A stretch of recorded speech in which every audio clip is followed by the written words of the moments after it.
Hi, folks. I'm Jonathan. I'm a Mickaboo volunteer. And in fact, all the people presenting today are Mickaboo volunteers. Mickaboo is a 501c3 nonprofit dedicated to the education and rescue of companion birds. We're a virtual organization with no paid staff and no physical location, caring for over 450 birds spread across more than 100 foster homes. We rely on donations to be able to serve the birds. And due to the poor state of health that many birds arrive in, our veterinary bills average $50,000 a month.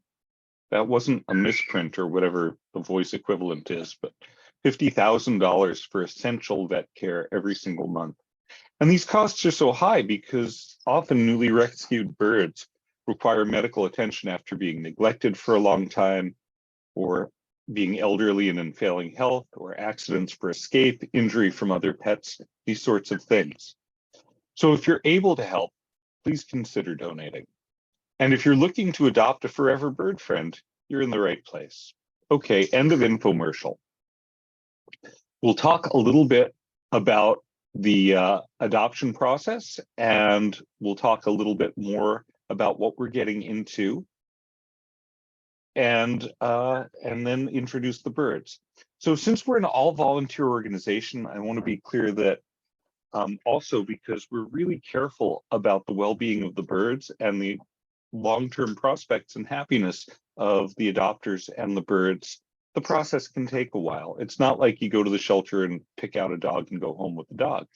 It takes several weeks to get through the whole process because it's a multi-stage evaluation. We want to ensure we get to know you and your situation and review what we learn carefully and help you make an educated decision about what kind of bird is right for you. It can take 8 to 10 weeks or sometimes longer for a bigger bird. So please be patient because the results are worth it. And if you feel like you haven't heard from us, drop us a line. Sometimes things do fall through the cracks and the reminders are welcome. So we are hoping that one of the birds we'll be showing you today is going to be the perfect fit for you. I'll be introducing the birds one at a time, but as we go, please don't hesitate to ask any questions you might have, either through the Q&A tab in Zoom or commenting on the live stream in Facebook. So today we're going to meet Gus the Amazon. We're going to meet a group of budgies, Sky, Bingo, Danielle, and Piper. We're going to meet Jackie the Cockatiel and the Cockatoo, also named Gus. So we're going to start with Gus. We're going to end with another Gus. And we'll talk about the approval process in detail while we spotlight our first bird today.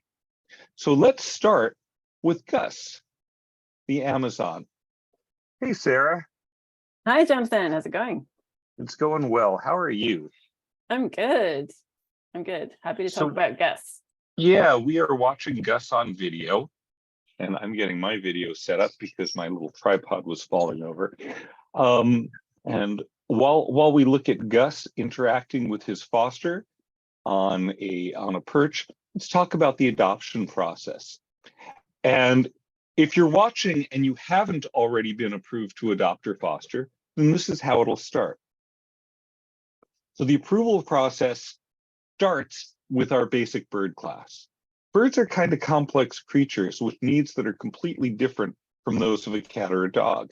They have their own body language, their own physical needs, emotional needs, needs for stimulation and enrichment, and even their own vets. We'll cover all of this in our basic bird class, which is free, takes 3 hours. It's held online every 2 to 3 weeks over Zoom. After that, you'll fill out an application. You'll be matched with a phone screener. And the phone screen conversation will take about an hour. That's going to help us better understand you and what you're looking for and your knowledge of birds and bird care, much of which will be coming directly from the class that you'll have taken. So that's kind of convenient. And it's also a great chance for you to ask any questions you might have after the class. Once the phone screen is complete, then the next step is a home visit. Sarah, you've done a lot of home visits. Why don't you talk a little bit about what the home visit process is like? Yeah, definitely. The home visit is a chance for you to get the input and advice of a volunteer in the context of your own home, taking everything that we discuss in the class around environment and health and safety and dangers and hazards and help you identify them all well before you're actually bringing a bird home. So there's a lot of things in our homes, just in any human's home, that are very likely to be hazardous for birds living there.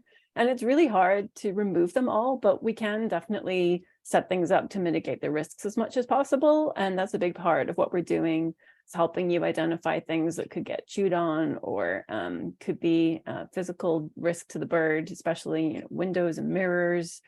Looking at lighting and cage location, where they can get the best mix of a lot of ambient company of you being around, but also lowering the chances of an accidental escape, or potentially running into trouble with ceiling fans or fireplaces and other things where we see common sources of injury or problems. So it's a chance to get someone experienced to kind of bring their eye in, and even if you already have birds, there might be some things that they notice or observe where, it's possible to make some changes that can help with enrichment and exercise, and also get your questions answered. By that point, a lot of people who've gone through the phone process, by the time they get to the home visit, we see a lot of people maybe having some thoughts about exactly what kind of species is a good fit for them. So, obviously, as part of that conversation, it goes both ways. It's not just us asking a bunch of questions. Maybe you have questions too, as a result of thinking about what was covered in the phone call, and it's a chance to be able to get those answered, and get some input and experience from one of our volunteers. Thanks, Sarah. That's a really good description. And I want to reiterate, it's not like a white glove test. We understand parrot homes are likely to have some mess in them. Parrots are excellent makers of mess. And we're not going to ask to see places that the birds aren't going to be. We're just going to really focus on making sure that the environment that you have planned is going to be the best one possible. Exactly. I know it sounds super formal, but it's really just about being really thorough and having as much contact as possible to really get to know you and help you find the right fit for your situation, your circumstances, the people you live with. Different parrot species can be really different. And also, even once you think you figured out the species that's good fit for you, the birds are such individuals that this also really helps the species coordinator, because, once you start planning to go and meet the birds, based on what we know about you, we might make a totally different recommendation based on a bird's specific individual history or preferences. You have to like the bird, and the bird also has to like you. So, it goes both ways. Maybe we know that a bird doesn't like people that wear hats a lot, and maybe you have a baseball cap collection that you really love. So, it's the more we get to know about you, better chance that we can find the right combination early on. Yeah, that's perfect. And once the home visit is over, the whole package is sent off to the approvals board for review. And once you're approved, the coordinator for your first choice species will reach out, talk with you, let you know that you're approved, and work to help you find a good match. And then you get to the fun of meeting the birds and finding the one that's perfect for you. Yeah, and meeting the birds is a really important step. It's not optional for the bigger birds. It's really important that you do spend some time with them. For the really big birds, we would even recommend more than one visit. And you should plan on spending quite a bit of time there to make sure that we feel confident that it's a good fit. Yeah, someone recently asked if we can call bigger birds like macaws birdies. And I think my answer is no, we have to call them our most excellent overlords. But that, I, for one, welcome my new avian overlords. So, Sarah, let's talk about Gus, the Amazon, who is on screen right now. He's getting some medication. I want to remind visitors and viewers that they can ask questions about Gus specifically, or about the birds in general in the chat, and we'll try to get answers to your questions. So Gus, I'll start a little off where I plan to, but Gus is getting some medication here. Gus has got some health issues. Let's talk about that and what that's like. Yeah, he's got a combination of things going on, and this is a great example of I don't know. I guess we have a little flock of health challenged Amazons at this point. Mickaboo's been around for 25 years, and we do see a lot of Amazons that come in if they, they've already lived in a home for a couple of decades. They're entering the second half of their life potentially, and that's when all the previous lifestyle and care conditions start catching up with them. So Gus is a good example of that. Bad diet and bad care. Yeah, he came in appearing to be healthy, no modifications, no obvious issues, but initial presentation versus what's really going on inside can be a little different. And over the course of 4 years, his health problems really started to show. So he was 38 years old when Mickaboo took him in. And that was about 4 years ago? That was 4 years ago, yeah. And over the course of those 4 years, his eyesight was the first thing that really began to show. He was having problems being able to navigate a little bit. It became clear that whilst he can still make out light and dark movement to some extent, he was losing a lot of visual detail. And that's typical of, birds getting cataracts when they're older. And we've seen that in quite a few Amazons we've had in our care. So his eyesight got to the point where it's really important not to surprise him. His foster is really good about saying touch to him when she gets close before she's going to try and handle him or towel him. And that helps him kind of understand that she's going to try and pick him up. And we don't move anything in his cage in terms of the general configuration. One of our things we teach in the class is to reconfigure cages every couple of weeks, which helps with enrichment and foraging and resetting hormones in a healthy parrot. But for someone like Gus with eyesight problems, we wouldn't recommend that. So his food bowls, especially, that would just be confusing for him. Yeah, exactly. He'd just lose his orientation completely. So his food and water stays in the same place, and his main perches and his favorite bell, that all stays exactly where he knows it is, and he can navigate more easily that way. So we've determined Gus is about 44 years old, and he's got visual issues. First of all, Amazons can live for 70 or 80 years. So it's not that he's an old Amazon, but rather, as we said, he's middle-aged, but decades of not great care have caught up. What other, he was taking a number of medications there. So beyond his eyesight, what else is he dealing with? Yeah, the medications are mainly treating heart disease. So one of the issues with poor diet over a couple of decades or more is leading to heart disease and cardiovascular issues. So he's on a couple of heart medications that help him with the fact that his heart's not in the best of health. So that helps improve his circulation. Without his heart meds, he would be a lot more lethargic and less likely to eat properly, and may start to lose weight. Could even suffer a stroke or something that's really serious. So his heart medication now, it's twice a day for the rest of his life, and it's the most important medication for him to take, because at this point for him it's life-saving.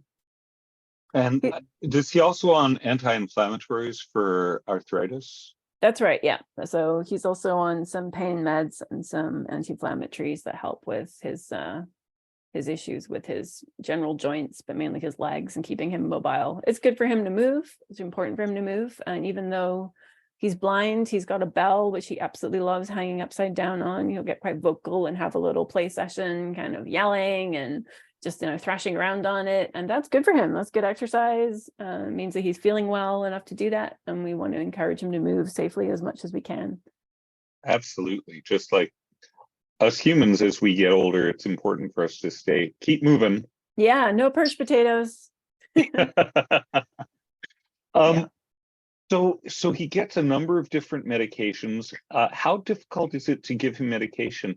And I want to point out that he was toweled, meaning he was wrapped in a towel to get him medication. How does that work for Gus and in general, if people aren't familiar with it? Yeah, it's pretty common that if you have a parrot that has a health problem, it's very likely they might need some oral medication, which is usually delivered by a little syringe twice a day. And so holding them in a towel, you could see the foster was holding them, around the back of their head, kind of underneath their jaw, and holding them upright, giving them the medication that way. It's a really useful skill. I know a lot of people initially, when we talk to them about the fact that their bird needs to take medication, feel very uncomfortable doing it. But you would be amazed with just, working on it every day, how quickly you can get used to what's involved, and it becomes a lot less dramatic really quickly. The bird gets accustomed to it as well. You reward them with a little treat afterwards and praise them and give them lots of attention. Make it a sort of routine where, there's a cue and a time of day when you're doing it. The bird recognizes what you're about to do. And, Gus has been doing this for 4 years now. So whilst I wouldn't say he enjoys it, he and his foster, they were both learning together. She had never fostered an Amazon before, let alone had to do oral medication for one. So we had a couple of visits with an experienced foster that came in to help and show her how it was done and give her support and encouragement. And that's the great thing about being part of the Mickaboo community, on our mailing list. We don't just give you a foster bird and say, here you go, good luck. You've got the support of people who've been fostering for years, people who've dealt with all kinds of health issues, and birds of different mobilities and challenges. And we're all here to support each other. So it took a little bit of learning, but Gus was able to stay in the same foster home, and they just got their routine down. She weighs him every day. She does his meds. You can see he gets spray showers, which he absolutely loves. And they've just modified his whole setup to make sure that we're taking good care of his health as much as we can at this point. That's awesome. And, the point is really well taken that we do as an organization help our adopters and fosters learn, some of the more challenging things if they ask. Yeah, I mean, I think it helps explain why our bird care class is 3 hours long. That's not just because we're indulging and we love talking about birds ad nauseum. Although we do. That's why we're here today. It is a very much, we have many different topics we cover in there. Health is one of them, and we're trying to introduce you to a lot of concepts that we're hoping will be there for you to refer to if you do encounter health issues with a bird you're caring for. And it's, the chances that you can successfully navigate it with a bit more information and education. We're really, really education oriented for this reason, because it really helps improve the chances that you and your bird can succeed when you might hit a challenging scenario like an injury or an unanticipated health development. And Mickaboo is a resource for that. Even if you adopt from us, even if you're not fostering, we really hope you'd stick around and consider us as a community a big resource of knowledge and support for scenarios like this. Yeah, Mickaboo has been really helpful for us, when we came on board, and we're learning.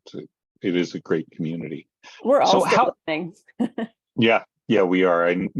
I joke when teaching the bird class, I don't teach the class because I know everything about parrots, because nobody knows everything about parrots. We are still learning so much. Oh yeah, 100%. How did Gus come to Mickaboo? He was surrendered by his owners. They'd had him his whole life up to that point, all 38 years. They bought him as a very young bird from a breeder to be a family pet. And they cared for him that whole time. They had kids of their own that grew up and moved out as adults, and Gus was still there. And then they just reached a point in their life when they were going to downsize and move, and they were going to be heading out of state. So they were leaving California, and their new situation wasn't going to be compatible with taking Gus with them. And they did a great thing by researching and, rather than just trying to, find a friend or a neighbor that would help them out, as it were, really carefully kind of interviewing and screening to find a home that really understands what they're getting into and is ready. It's a big part of why we do what we do with our process that Jonathan described. So, we were able to take Gus in and make sure that he's getting a home that understands Amazons, because, Gus is, a lot of Amazons have a lot of character, but I would say Gus is really charismatic Amazon. Despite his health issues, he's really, he's a pretty charismatic guy. And it's important to say, and we don't try to underplay some of the difficulties that come with having parrots in your home. Parrots in general can be loud, and Amazons are on the loud scale for parrots. How loud is Gus? Does he get loud? He can get loud. He has moments. So he'll be quite happy for, a lot of the time during the day. He'll be preening, perching, taking naps, especially as he's a bit older. But he enjoys his out time on top of his cage, and he'll have little play sessions where he gets on his bell and hangs upside down. And he's got a big vocabulary of catchphrases. He likes to say, "Hi, how are you?" And uh-oh, and earthquake. And he makes a siren noise. He goes, "Woo, woo, woo." And so he'll get upside down in his bell and start, going through his repertoire, and making a lot of conversational noises. And he's also known to ask Alexa for things, and we'll see that on video, I think, right? Yeah, that's his party trick. They if you have an Amazon smart speaker, you might want to hit the mute microphone button on it right now, because we do have a little demonstration of him, and he's really enjoyed getting to know Alexa. He's learned a few things that Alexa can do. And it just dawned on me that we're talking about an Amazon using Amazon. That's pretty funny. Yes, we are getting tight on time, so I want to go through a couple of other things. We mentioned that his diet wasn't so good before. How's his diet now, and what does he eat, and what are some treats that he likes? We've really worked on his diet, so now he's eating Harrison's pellets, which are the Avian recommended brand, and that's been really important for him. So he's pretty good about taking those most of the time. He'll also eat his veggies. Some days are better than others, but he gets a daily portion of veggies.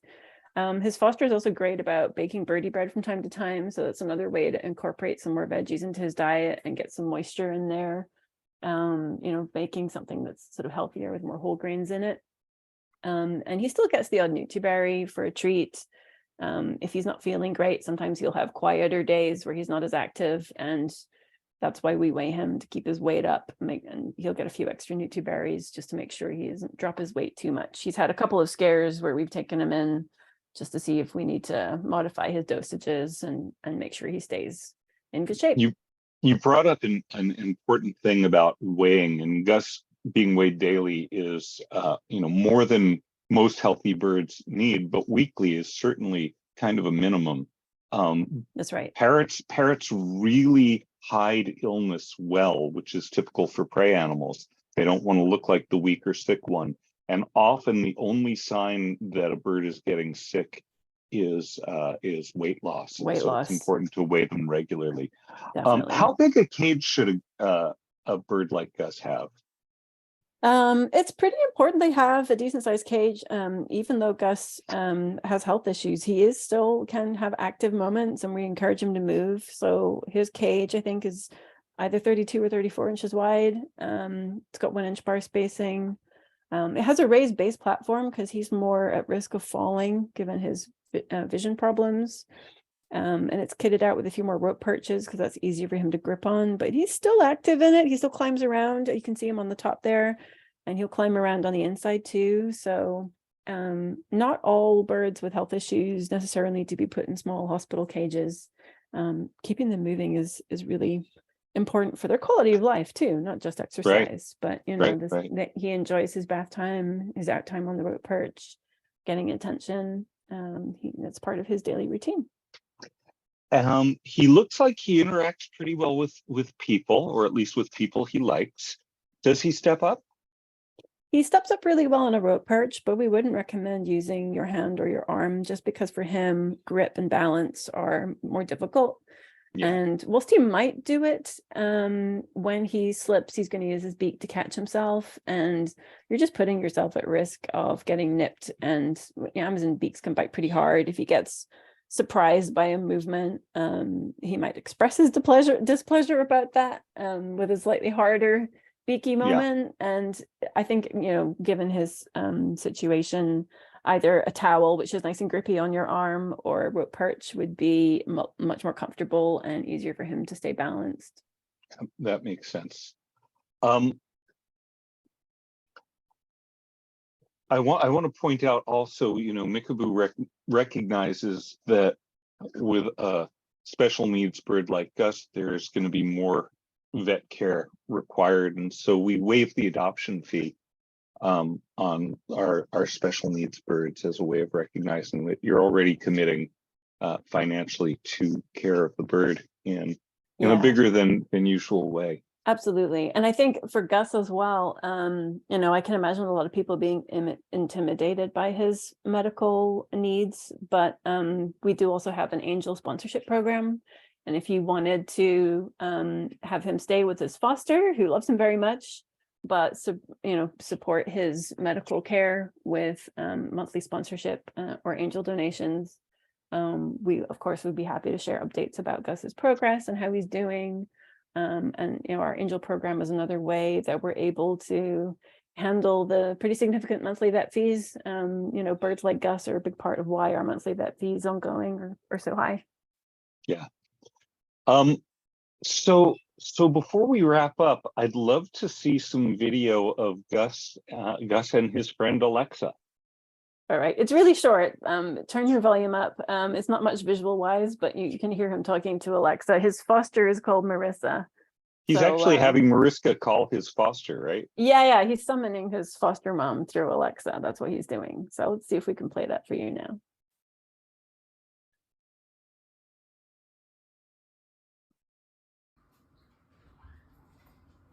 Alexa, where's that boy? Calling Marissa. That's him. He's got it down. Yeah, he sure does. Hey, sir, before we wrap up and move on, let's quickly review the adoption steps with a slide on screen so everything's nice and clear. Yeah. So again, the 5 steps are to attend the basic bird care class, complete your application, have a phone screen with a Mickaboo volunteer, have a home visit with a Mickaboo volunteer. In person is better, but we started doing these online via Zoom during the pandemic, and we can still do that if situation's right. And then once you're approved, be matched up with a bird and move forward with there. I'll also clarify that, adoption obviously is a long-term, it's really a permanent thing with some rules for both adoption and foster that you can't breed the bird or give away or sell the bird. And fosters, Mickaboo will still cover medical expenses for the bird. And of course, when the bird finds a home, they will move out. But fosters can also often be very long-term. They're birds, not even special needs birds, but some birds who are in foster for several years before the right home presents itself. That's right. And we provide a cage for foster homes as well. We do. The foster person is responsible for food and toys and other enrichment. So with that, let's move from a large bird like Gus to a quartet of little birds. This is the Budgies, Danielle and Piper and Sky and Bingo. Katie, are you there? I am. Hi, Jonathan. Hey, Katie, good to talk to you. So we can see with this handy map here that Danielle and Piper are the two more green, with Danielle being more yellow than Piper. Yes. So that looks like Danielle. Danielle's in the one we're foreground. seeing right now. Yeah, she's getting a snack from my daughter's hand. And so the fact that she is comfortable perching on a hand to get a snack says something about her willingness to step up. And then Sky and Bingo are more white, with Sky having some sky blue and Bingo not. Bingo being his name-o. Yeah. So Sky's actually got her tail pointed to us right now. And Bingo is occasionally, you keep seeing her face pop up, but she's, yeah, there she is. Directly on the other side. Mm-hmm. I want to remind our viewers that they can ask questions about the Budgies and about Budgies in general in the Q&A, and also to add that Budgies and cockatiels in particular are very, very social animals. It's important for them to have others of their species around and not just human companion.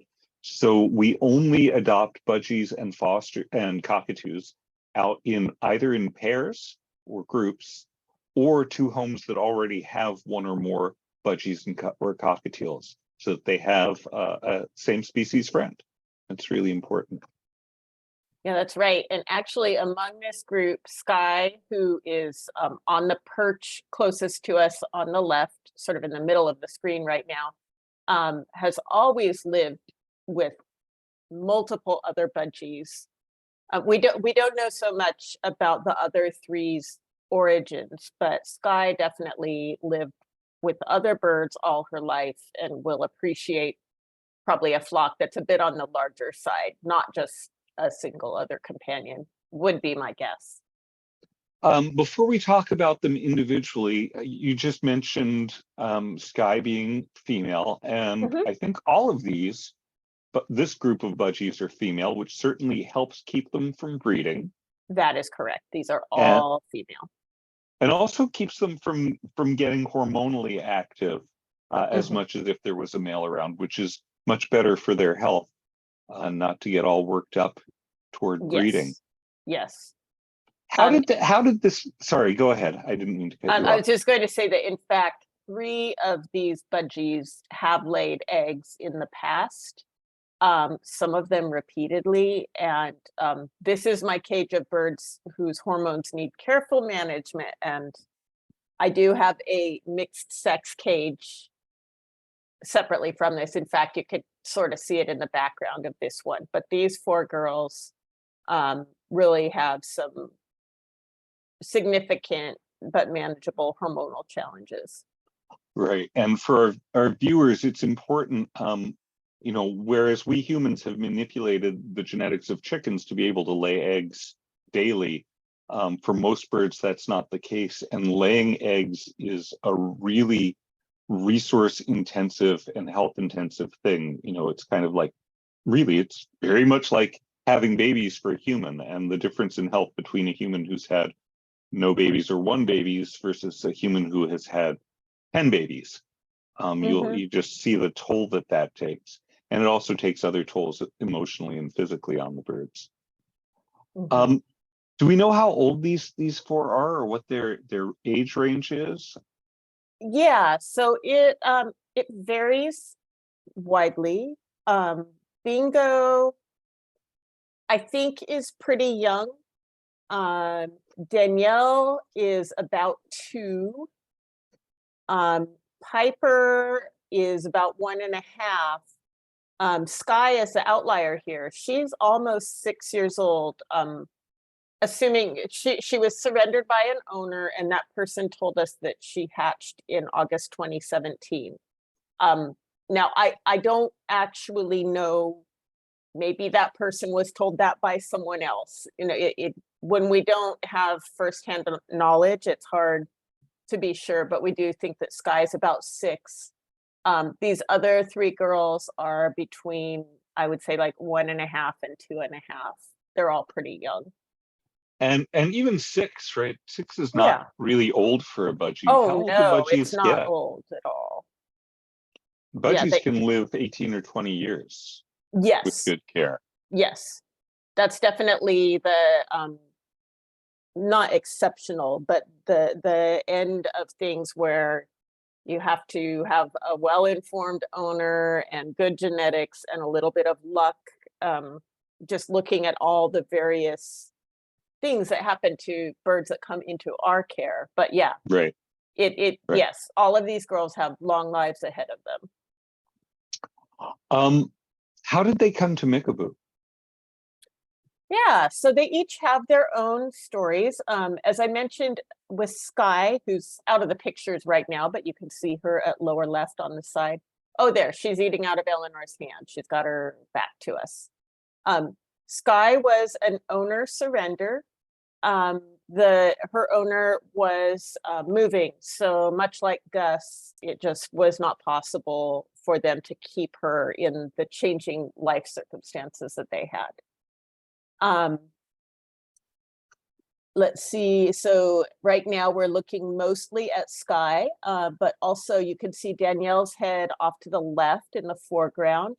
Danielle was a stray. She was found on someone's doorstep in Hollister. And she was pretty young at that point. The person, I think, tried to find her owner, couldn't, kept her, got her a male budgie named Jack to be a buddy for her. They laid a clutch of eggs. They were replaced responsibly with fake eggs, but then she shortly laid another clutch of eggs, and they started doing research and realized that laying eggs repeatedly is not good for parrots. A parrot's life in the wild is hard, and they don't go into a reproductive mode very often. Life in our homes is just too easy for them.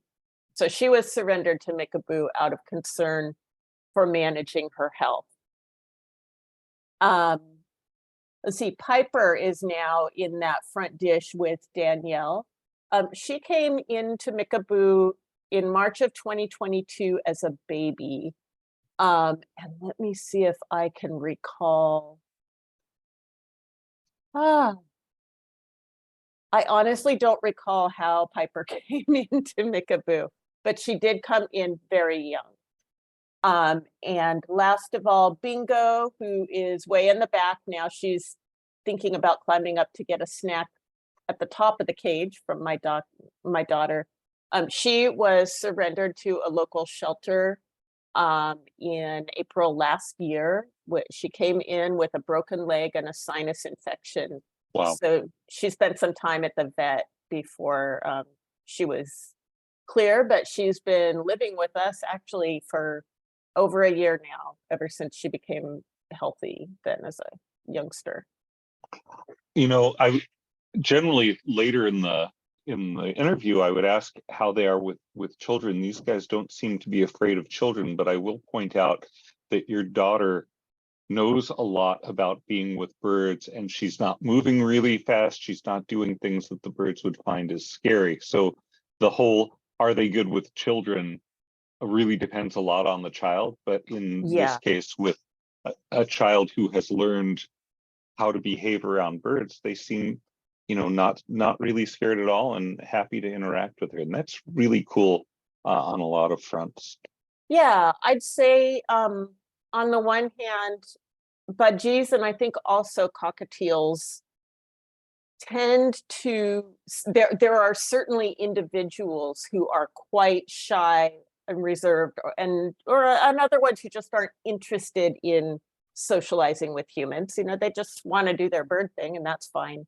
But a lot of budgies and cockatiels are interested in people who can move slowly with a calm voice, just body language and behavior that feels safe to the birds. Eleanor in particular, I would say, teaching her to be responsible with our birds and overseeing her is my responsibility. And she's just 6 now. We've had birds her whole life. It's something that I take very seriously. Her dad takes very seriously. And so she's learned that from us. It wouldn't necessarily just be an easy thing for a child who hasn't lived around birds to just walk in and have this kind of relationship. But if they're taught, they certainly can learn. Right. Birds are just very alien. They are not mammals. They don't want to be, or ordinarily wouldn't want to be snuggled like a cat or dog. They're different. Right. Yeah, they're very different. And that's a big topic of the basic bird class. We've talked about budgies liking to have other budgies around, and birds can form very strong friendships. Sometimes we talk about one or more birds being bonded. That is where it's important for them to, emotionally important for their well-being, for them to stay together. Is this group bonded, or are any of them bonded, or do you think they would also adapt well to being in a different flock or different flocks than this one? I've had budgies who really truly are bonded. None of this group are. Danielle is pretty inclined toward people, and I think Piper as well. Just like they really are interested in a home with human friends. Bingo is flat out a mischievous clown, bit of a troublemaker. I have her in this cage because of that, because her shenanigans keep the other three on their toes a little bit and slightly annoyed from time to time.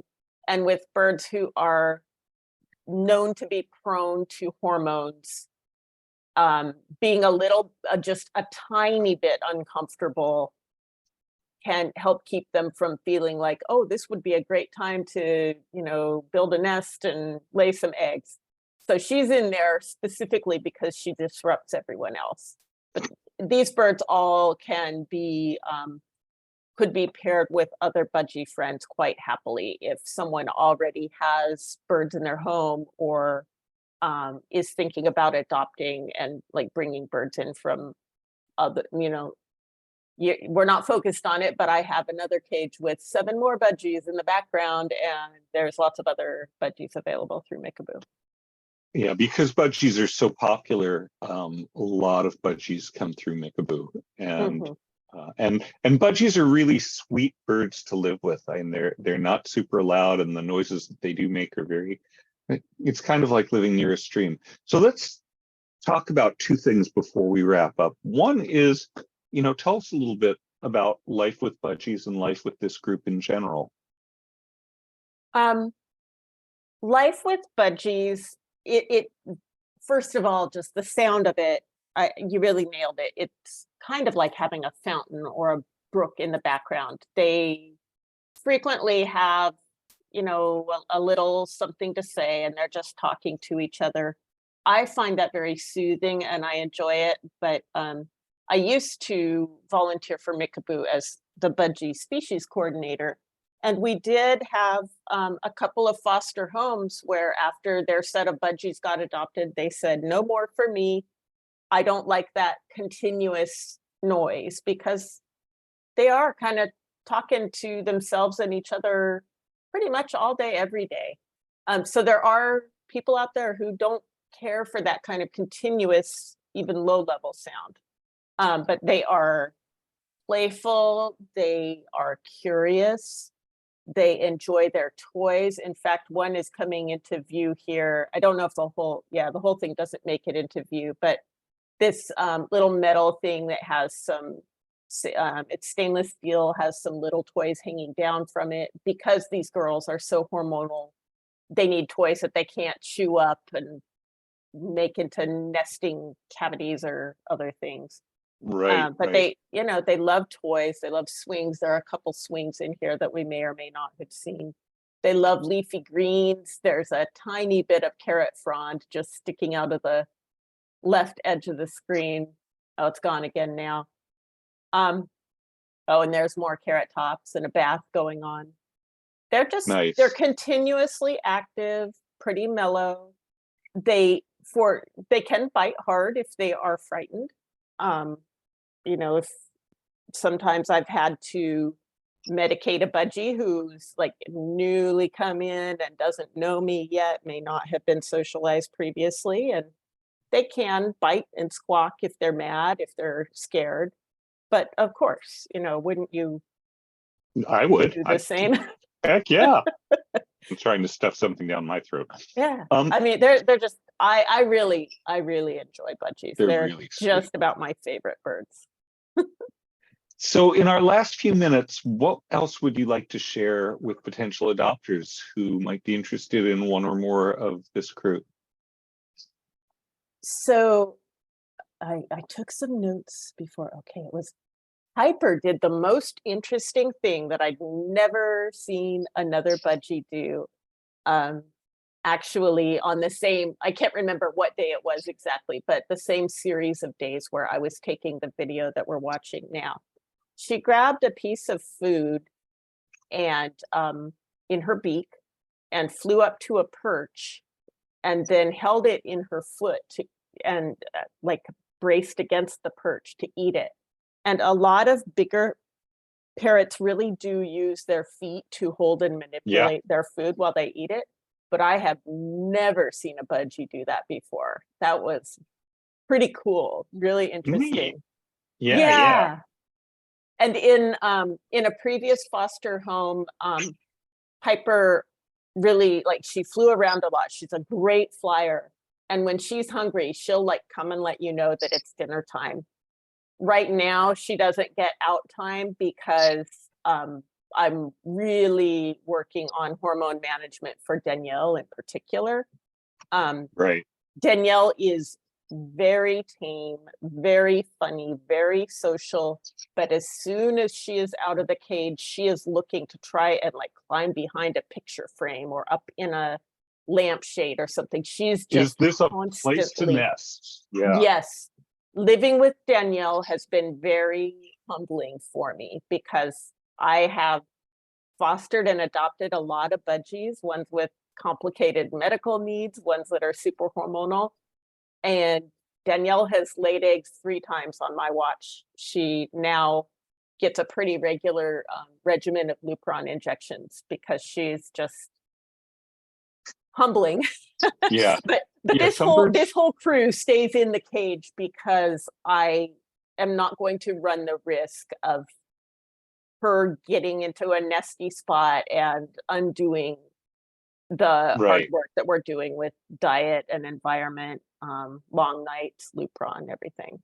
And So I haven't experienced Piper flying. Right. Right. At the risk of, we're going a little bit over, but it's important.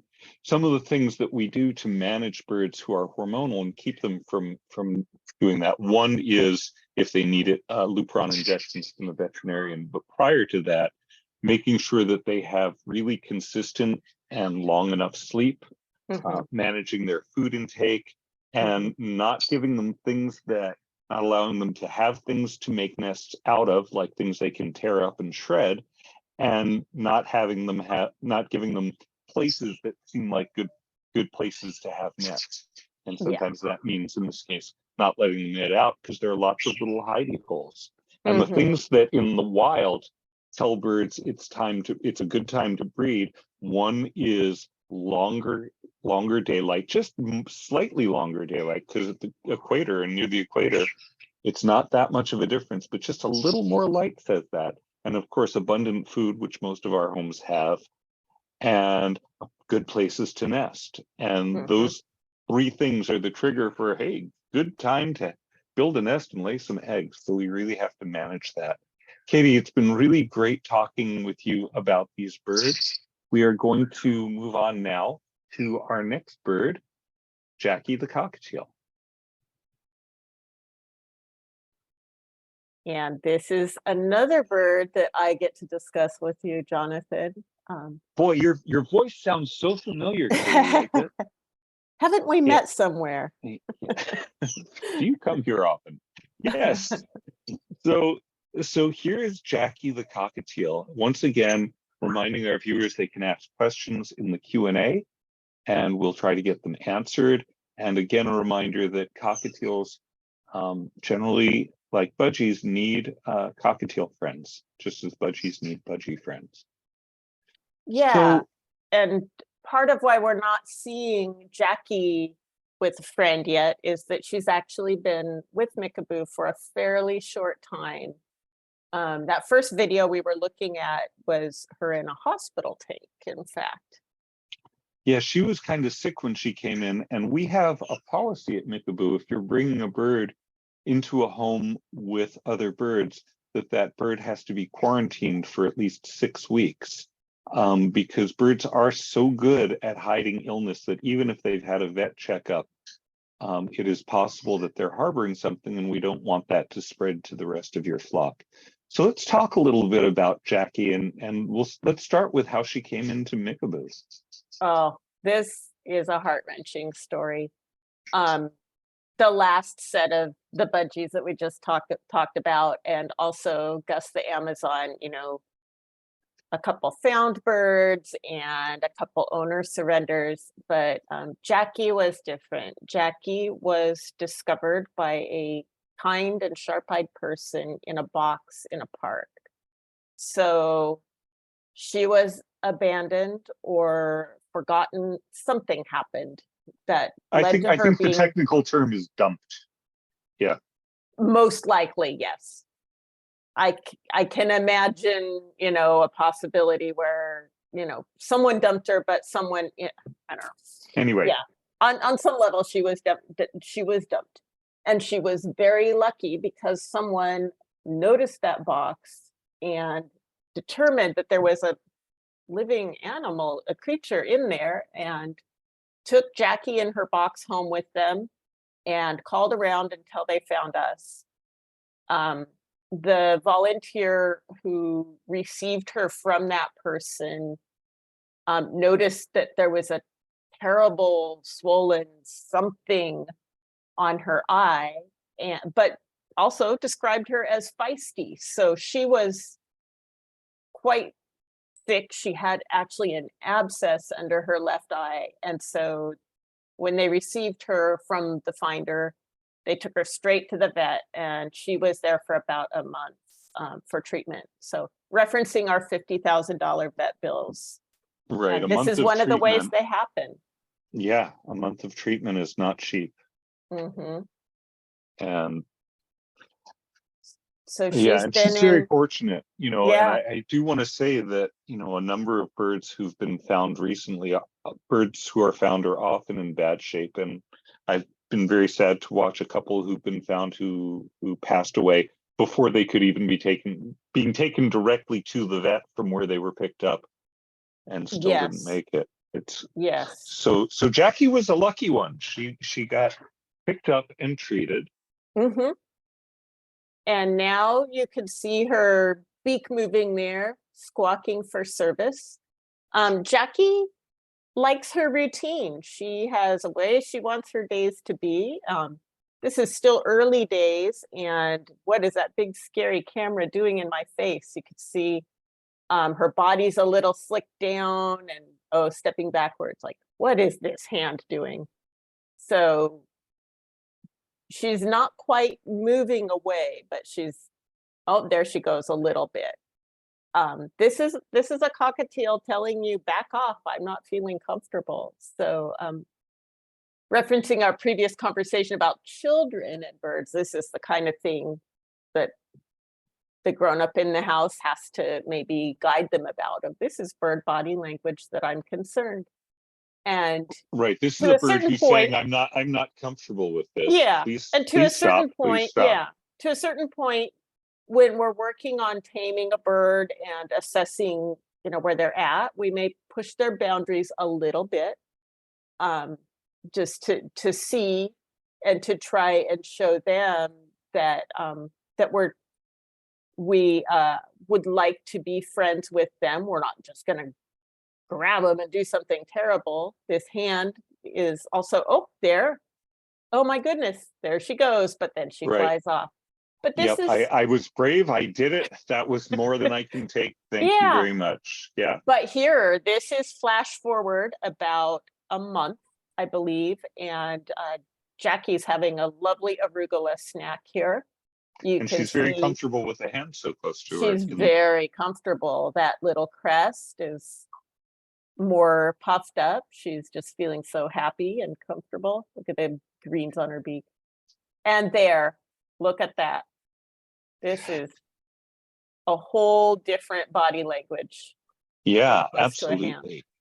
And this is a really nice visual. When she came in, she'd obviously had some rough times, Mm-hmm. and had some pretty good reason to not have a lot of trust for hands and humans that were attached to them.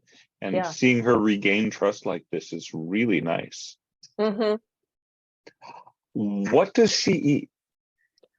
Jackie is on a diet of primarily Nutrien cakes, but definitely with a side of veggies. As you saw, she likes her veggies very much.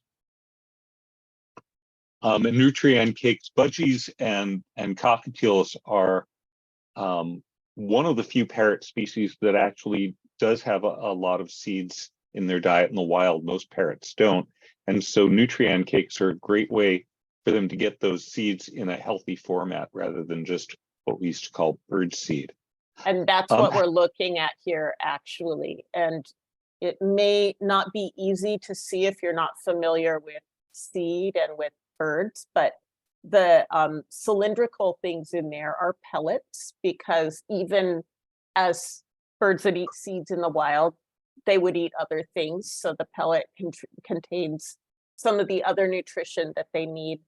And the way that the seeds and pellets are bound together in this cake provides a little bit of extra moisture, which is beneficial to cockatiels and budgies as birds that live in an arid environment and that don't generally just drink a lot of water. Right. Most of the water that they get in the wild would be from, I don't know, maybe an insect or some vegetable plant matter they're eating. So having a somewhat moist food is good for them. So we have a couple questions coming in. The first is, do we know how old Jackie is? We don't. We do know that Jackie is a girl based on her color. Pearl cockatiels, male cockatiels that are born with pearl coloring lose it at their first molt. So we know she's a girl, but we don't know how old she is. Got it. And another question is, if a cockatiel isn't bonded with another cockatiel, how do you know that they'll get along with another bird? You know, if you've got one at home, how do you know that this one will get along with the bird you've got? Oh, yeah, that's a really good question. And especially when you bear in mind the quarantine period that we talked about earlier and that we will advise and sort of require from you as a foster or adoptive parent.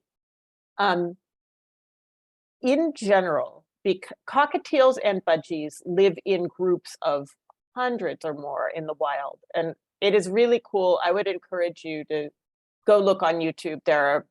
There's lots of neat footage of them in the wild. Seeing those big flocks. Yeah. It's beautiful. So you can see by observing that for even just a few minutes that they are accustomed to being really shoulder to shoulder or wing to wing with other birds all the time. Some of them definitely click more than others. And like, you know, you may end up living with your dearest friend. Some of them may be a little more neutral, like maybe how a human would interact with, you know, a neighbor down the street rather than someone who shares your household.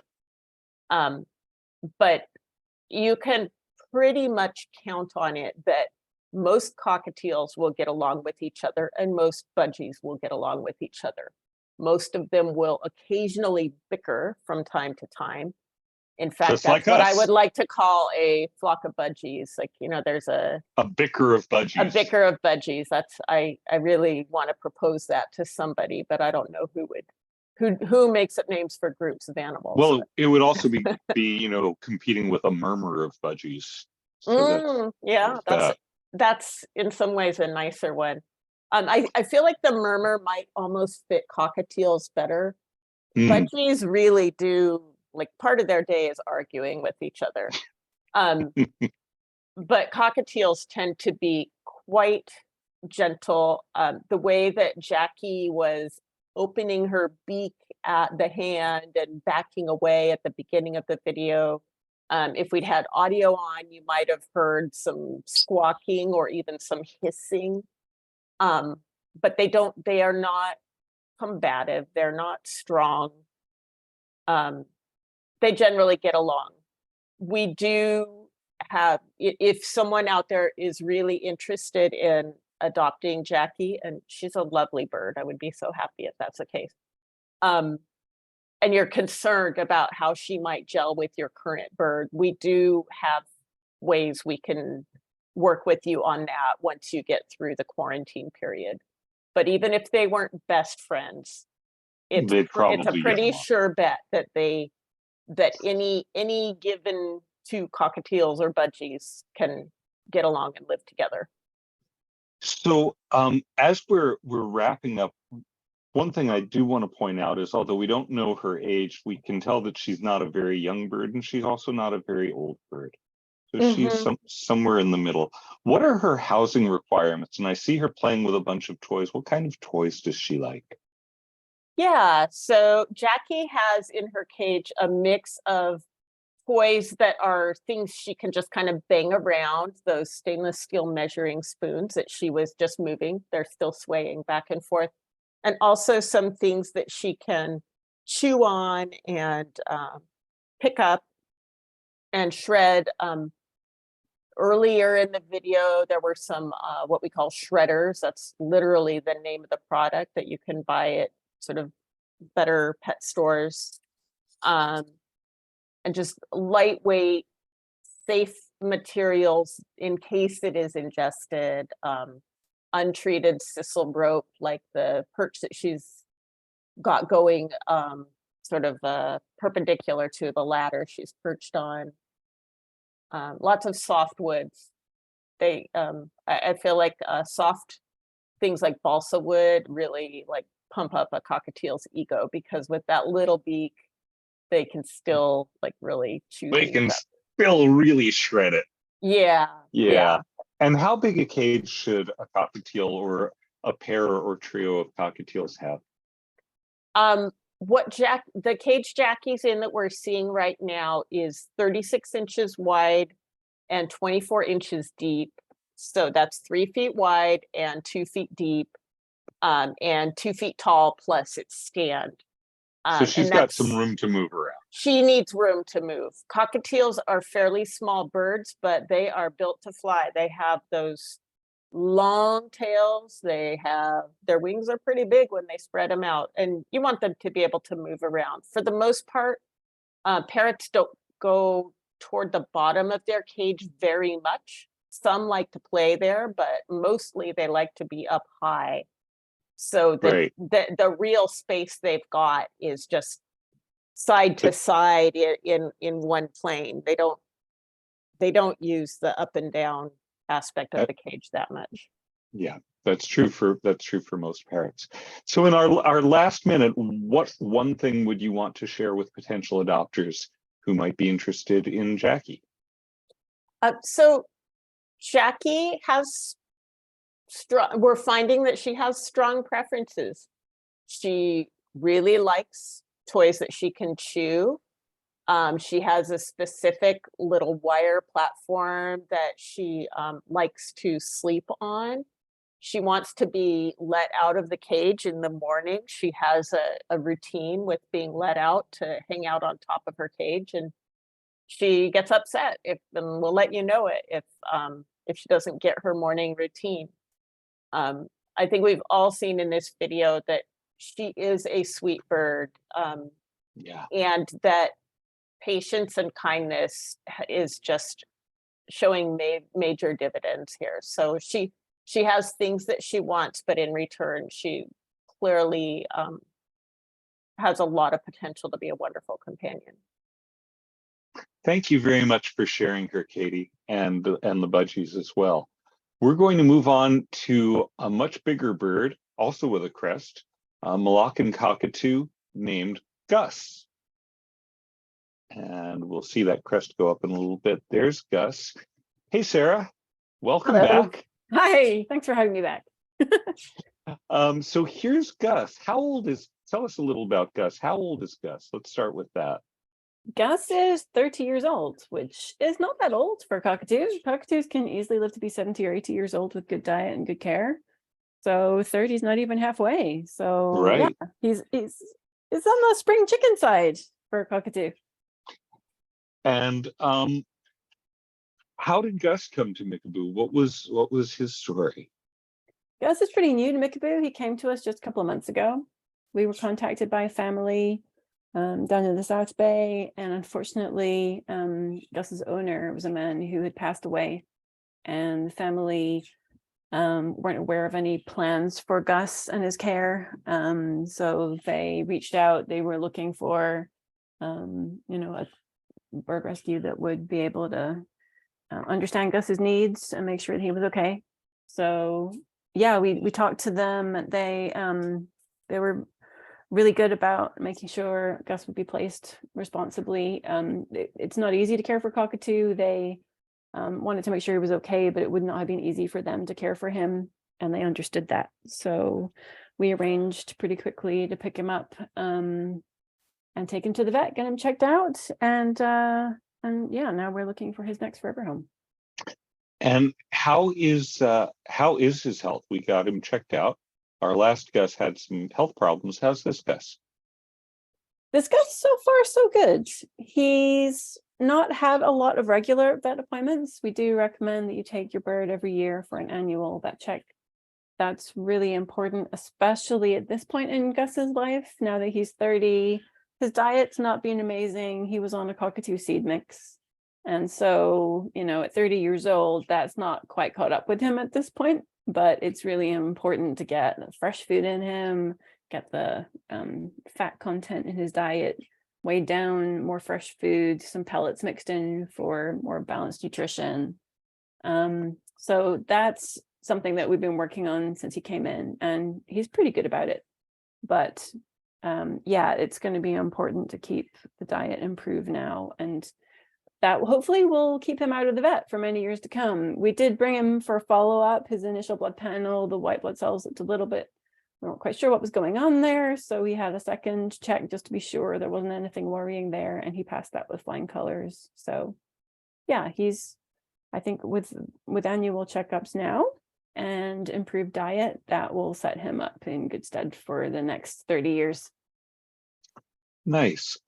So tell us a little about what he's like, and does he talk? He does talk. He's quite a sweet bird. Moluccans can be a little unpredictable. Cockatoos as a species, we don't generally talk about them as birds for people who are newer to parrots.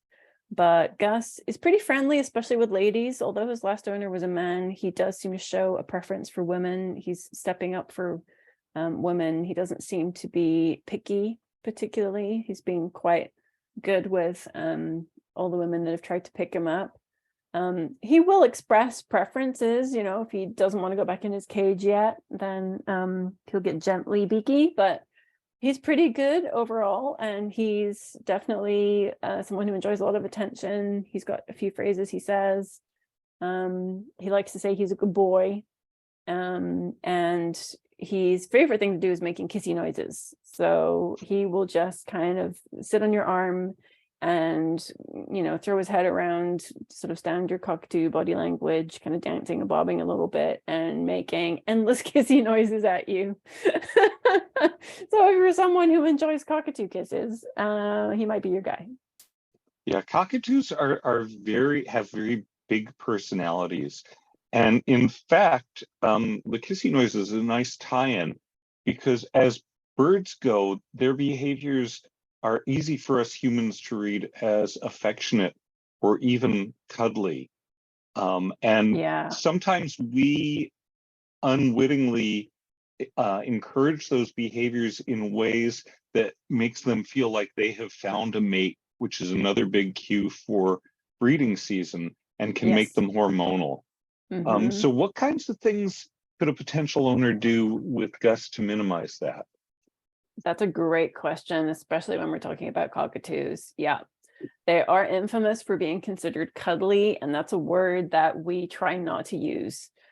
So educational moment here, definitely.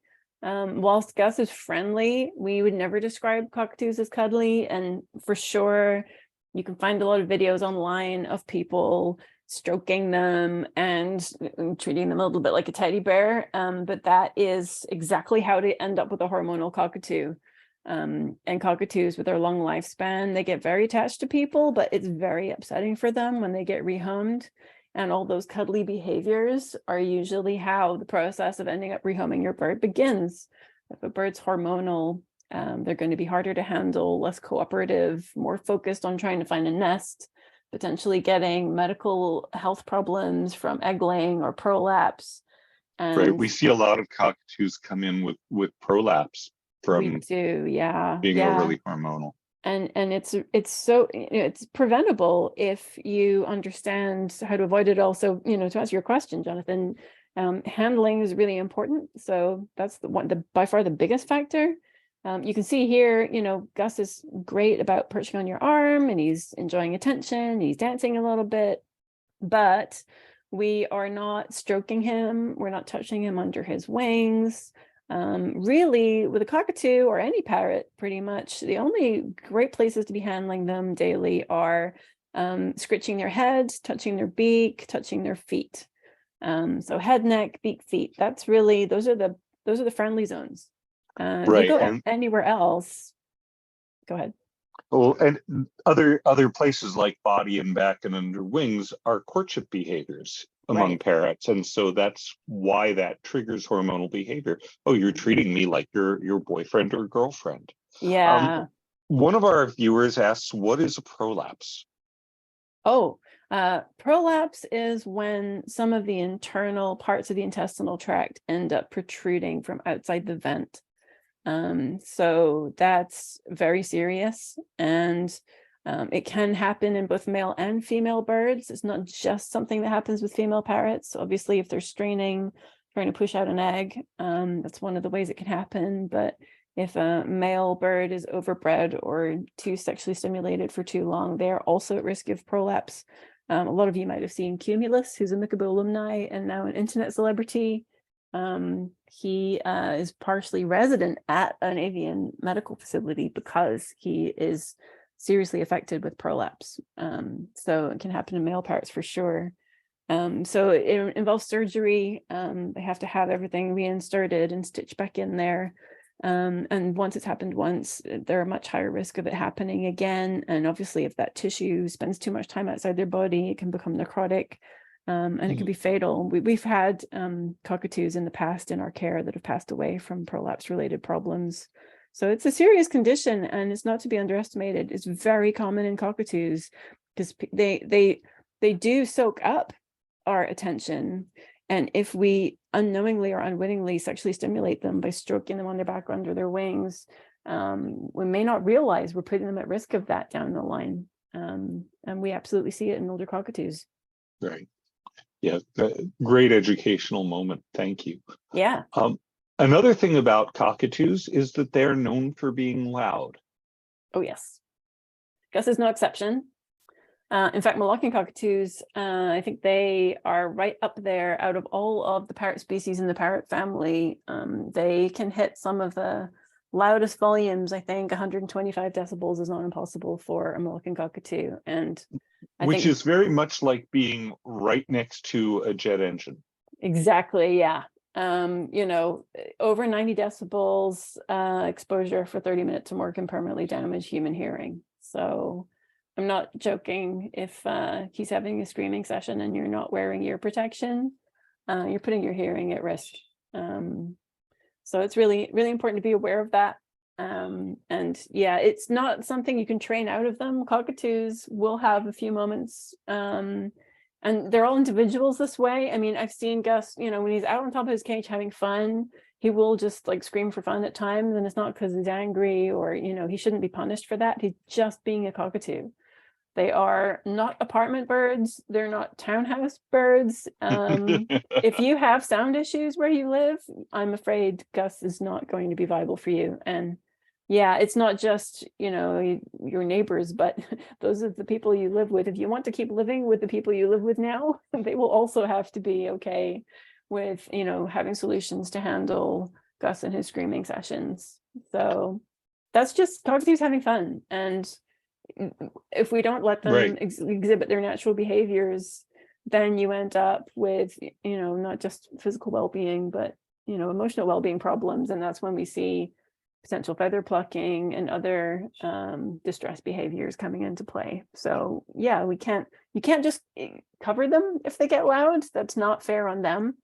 That's a punishment that they shouldn't be exposed to just for being themselves.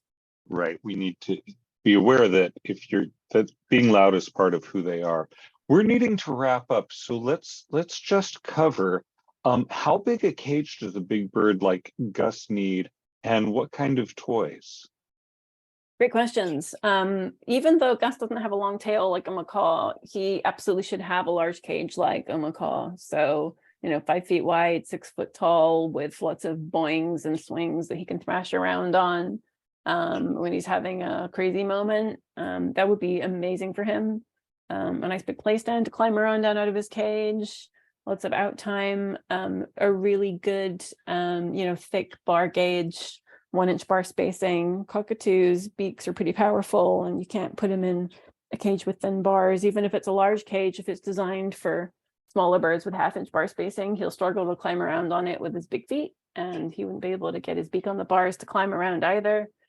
And also cockatoos are escape artists, so you need something that where all the locks work properly. Gus is not, so far, he doesn't seem to be a real Houdini. Some birds just really love the challenge of breaking out of their cage. Gus has not shown great interest in that so far. He's pretty good about not breaking out, but I still, with any cockatoo, I would pay close attention to that with the cage you select for them. But we're happy, we always say don't buy a cage until you're literally done with our process and meeting birds. And then we'll help you select a cage that would be appropriate for that specific bird, because depending on what we know about them, some of them do need cages that are more secure. Some of them need different setups depending on their history and their situation, and we might make different recommendations. So if you don't have the cage already, that's fine. Just you can wait, and we're happy to give advice on that once we know who you're adopting. Right. Yeah. And sometimes, you meet a bird and fall in love, and it's a different size bird than you're expecting. Yeah, And things change a lot for people. Yeah. And the cage needs of a small bird and a large bird are very different, not just in the size of the cage, but in the bar spacing, all sorts of things. Exactly. All right. I want to thank all of our viewers for attending our June virtual adoption fair. And if you have ideas or comments on how we can improve for next time, please include it in the event survey. You'll get a link to that when you exit, because your feedback's always helpful. We always want to improve. There are a lot more birds who need their forever homes. So if you fell in love today, then contact us about one of these guys, Gus or the Budgies, or Gus or the Budgies, or Jackie. And if no one here seemed like the right bird, take a look at the others on our website, mickaboo.org. Please remember that we are fully donation-funded nonprofit, and you can support this work of parrot rescue at mickaboo.org/donate. We'll be doing these events regularly. We're planning another one on August 29th, so you can check in about all of our events on the events page on our website at mickaboo.org. And we have our summer auction coming up with more than 500 items, some amazing bargains, something for everyone. So please see the link posted in the chat, and we'll be opening that up for bidding on July 12th. I'd like to say deep, deep thanks to our foster parents and their birds for being brave enough to come on video, to Sarah and Katie, and to all of our support staff and the volunteers who work really pretty tirelessly and particularly hard right now to provide technical support and keep this event running smoothly and happily, both here in Zoom and in Facebook land. Thank you all. And with that, roll credits.